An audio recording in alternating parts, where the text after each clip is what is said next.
Hello, my name is Jack Bonus, and this is my presentation on bone remodeling and the effects of progressive Fibrodysplasia ossificans. In my presentation, I'll discuss the intricate and involved process in which our bones are created, the basics of bone remodeling, osteocyte communication, and the challenging disorder of progressive Fibrodysplasia ossificans. What's important to keep in mind throughout this presentation is that the homeostasis of our bone is crucial to the overall homeostasis of our body, as well as its mineral balance. Alright. So our skeletal system is made up of cartilage, bones, and ligaments. These three give 6 very important functions to our overall skeletal system. The first being protection. There's support, movement, electrolyte balance, acid-base balance, and blood formation.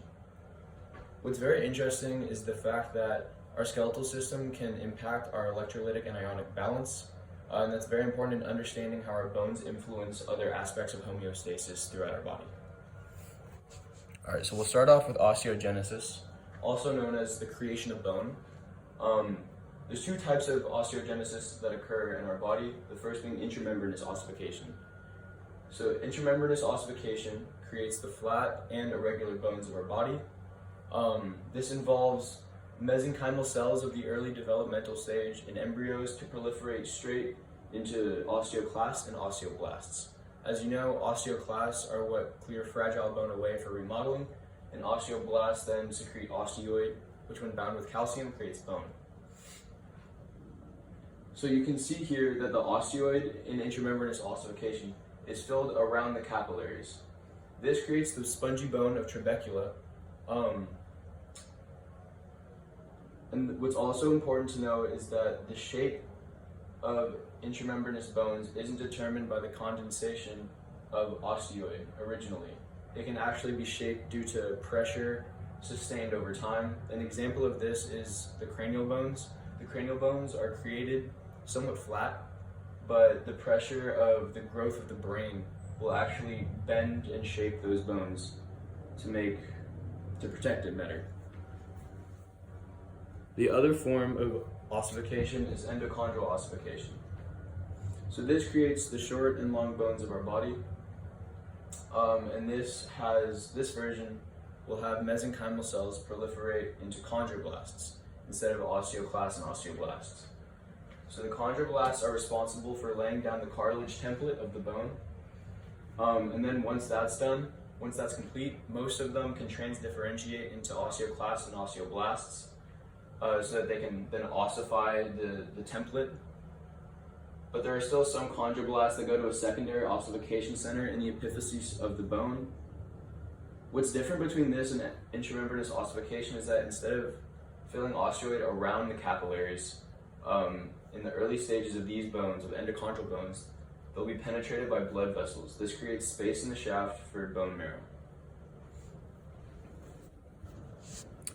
One of the most essential concepts of bone remodeling came from Julius Wolff, who was a German surgeon and anatomist in the late 1800s.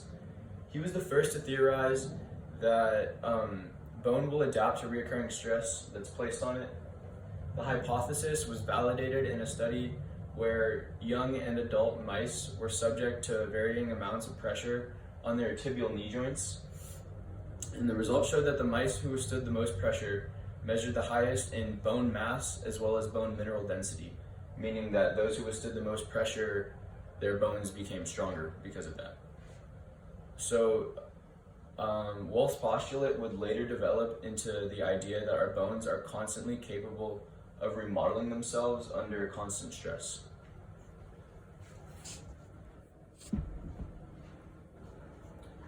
Alright, so because our bones are able to adapt and remodel in a complicated feedback loop, which involves osteocytes, we're seeing right here, osteoclasts, as well as osteoblasts. So we went over osteoclasts and osteoblasts, but we didn't go over osteocytes.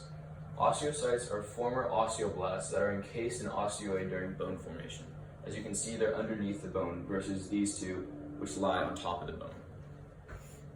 These are actually the most abundant type of cell in our bones, at a composition of around 90%.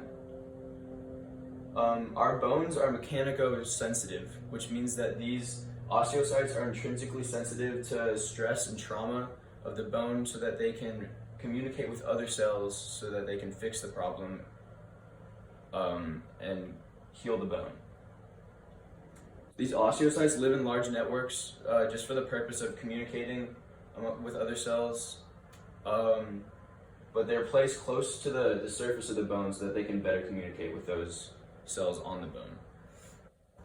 Osteocytes are able to communicate with one another via gap junctions at the end of their connective processes. So these gap junctions allow for continuous cytoplasm. So this means that the osteocytes collectively can respond to electrical and chemical signaling. Osteocytes are also able to communicate extracellularly, as we said earlier, with the osteoblasts and osteoclasts. This is done via paracrine signaling. These signals consist of both inhibitors and stimulators of resorption and deposition. It's all based on how the osteocyte interprets the bone's health and condition. But through this combination of osteocyte sensitivity and their ability to communicate with other cells, osteocytes are able to regulate the remodeling of our bones. So this is done so like when mechanical trauma or stress is detected, the osteocytes will signal to osteoclasts to perform osteolysis, which is just the resorption of bone. So osteoclasts will go and break down bone, creating a pit known as the bay of resorption. Once that's cleared out, the osteoblasts come in and fill that pit with osteoid. This will later become strong and healthy bone.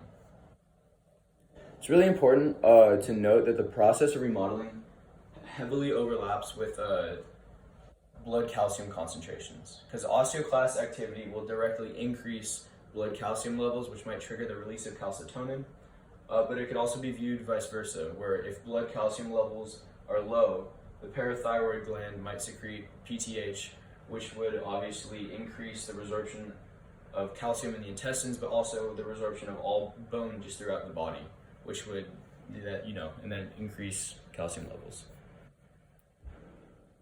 So progressive fibrodysplasia ossificans is an incredibly rare genetic disorder. It's characterized by the incorrect ossification of connective tissue throughout the body. The first ever recorded case was over 250 years ago. It was described as several large swellings across the left back, spanning from the neck down to the sacrum. This isn't the exact picture, but this is kind of the idea of these swellings of the back muscles that become ossified. So this is an incredibly painful disease that will slowly immobilize those it's afflicted, and it rejects a life of true physical freedom. In every case of progressive fibrodysplasia ossificans, there is always a great toe malformation seen in this X-ray here. So patients will appear normal at birth except for this malformation, but as they grow up, the children will slowly develop painful and highly inflammatory swellings of soft tissue that ossify ligaments, tendons, and even skeletal muscles. Due to an increase of bone throughout the body, patients are more likely, or they're often experiencing hypercalcemia, increased bone, so just increased calcium throughout the system. And patients are also likely confined to a wheelchair by the age of 30. Although this cure is not known, scientists and researchers have well-articulated goals. The first being to establish a genetic, molecular, and cellular basis to the disease, and the second is to use that knowledge to purposefully to propose an effective prevention, treatment, and hopefully eventually a cure. And although it's very crippling, there's a lot of physical limitations that come with it, patients are still able to live fulfilling lives through occupational therapy, focused on enhancing daily activities in life. In summation, the balance of osteoblasts and osteoclasts work to keep our bones healthy and our blood calcium in check. Our bones will adapt to changes in stress, to better absorb strain and shock. Bone homeostasis is crucial and directly influences aspects of overall homeostasis. And lastly, progressive fibrodysplasia is a mysterious but debilitating condition that scientists are still trying to find an answer for. And with that, I'd like to thank Professor Baudouin, Dr. Ahn, and the Department of Health and Human Science.